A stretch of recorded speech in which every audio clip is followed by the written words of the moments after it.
আজ কাবিলপুর অঞ্চলে এক হৃদয় বিদারক ঘটনার পর মানবিকতার উজ্জ্বল দৃষ্টান্ত স্থাপন করলেন সাগরদিঘি বিধানসভার মাননীয় বিধায়ক বাইরন বিশ্বাস।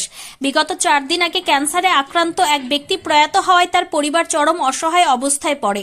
এই দুঃসংবাদ জানতে পেরে বিধায়ক বাইরন বিশ্বাস তার প্রতিনিধি ও কাবিলপুর অঞ্চলের নেতৃত্বের মাধ্যমে শোকাহত পরিবারের হাতে আর্থিক সহযোগিতা তুলে দেন।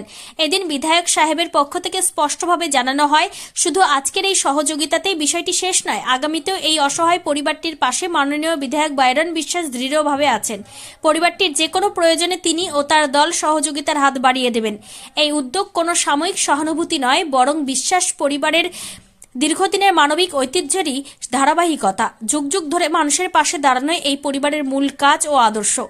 আজও তার ব্যতিক্রম ঘটেনি। শোকাহত পরিবারটি মাননীয় বিধায়ক বাইরন বিশ্বাস ও তার পরিবারের প্রতি গভীর কৃতজ্ঞতা প্রকাশ করেছেন। কাবিলপুর অঞ্চলের সাধারণ মানুষও বিধায়ক সাহেবের এই মানবিক ও দায়িত্বশীল ভূমিকায় প্রশংসা জানিয়েছেন। জঙ্গিপুর থেকে তরিকুল শেখের রিপোর্ট, জঙ্গিপুর টিভি। আমার স্বামীকে কত ডাক্তার দেখানো হয়েছিল। গরিব মানুষ, বুঝতে পারছেন কত কষ্ট করে জমি জায়গা বিক্রি করে ডাক্তার দেখানো হয়েছে। জমি জায়গা বিক্রি হওয়ার পরে চাহে চিন্তাও ডাক্তার দেখানো হয়েছে, তাও বাঁচার চেষ্টা করেছিলাম, কিন্তু তবু আমরা বাঁচাতে পারলাম না। সে মারা গিয়েছে আজকে 4 দিন হলো। 24 তারিখে বুধবারের দিন 10টার সময় আমার স্বামী মারা গিয়েছে। তো 2 বছর আমার স্বামী বিছানে পড়েছিল। আমার ছেলে, 2 ছেলে 1 মেয়ে, 3টে সন্তান। হ্যাঁ, আমার খাটার মতন কে আছে? কেউ নাই। যে আমার খাটার মতন আমার 3 ছেলেকে মুখে আহার দিত, সে তো দুনিয়া থেকে চলে গেছে। কে দিবে? কেউ। এখন চাইছি আমার 3 ছেলে যাতে মুখের আহারে খাবারে বেঁচে থাকতে পারে। আর এই যে দেখছেন আমার বাড়িঘর কিছু নেই, সে বাড়ির জন্য আমি একটা আপনাদের কাছে আবেদন জানাচ্ছি, যেন আমি ছেলে মেলে নিয়ে আমি যেন মাথার ছাতা হয়ে নিয়ে থাকতে পারি। আজকে বিধায়কের লোকজন এসেছিল? জি, এসেছে। আজকে কি দিল? আজকে দিল অনুদান, একটা টাকা দিল। আপনার নাম? আমার নাম মুসাম্মদ সালেমা খাতুন। আপনার স্বামীর নাম? রাকিবুল ইসলাম। ঠিক আছে।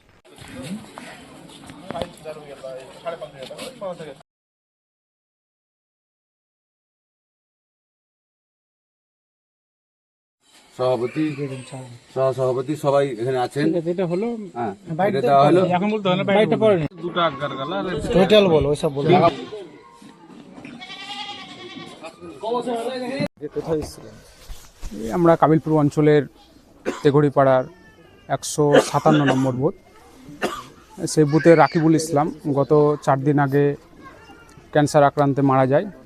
এবং আমাদের মানবিক বিধায়ক বাইরন বিশ্বাস, তিনি মানুষের দুঃখ কষ্ট এসব জানতে পারলে তিনি আর চুপ করে থাকে না। তিনি তার যতটুকু সামর্থ্য অনুযায়ী তিনি প্রত্যেক মানুষের পাশে দাঁড়িয়েছে। এখনও এখানেও আমাদের ব্যতিক্রম কিছু নয়, এখানেও দাঁড়ালো, ভবিষ্যতেও দাঁড়াবে। তাই আমি কাবিলপুরবাসীকে তথা সাগরদিঘি ব্লকের প্রত্যেক জনগণকে অনুরোধ করব, আপনারা বিধায়ক বাইরন বিশ্বাসের পাশে থাকেন। বিধায়ক বাইরন বিশ্বাস আপনাদের সব কিছু দেওয়ার জন্য প্রস্তুত আছে। আজকে কোথায় এসেছিলেন এবং কি হলো এখানে? আসসালামু আলাইকুম। আমি তেঘড়িপাড়াতে বর্তমানে আছি। এই বাড়ির 4 দিন আগে একজন ক্যান্সার আক্রান্ত হয়ে মারা গেছেন। পরিবারটা খুবই গরিব এবং যেটুকু পয়সাটা ছিল চিকিৎসা করতে গিয়ে সব শেষ করে ফেলেছেন।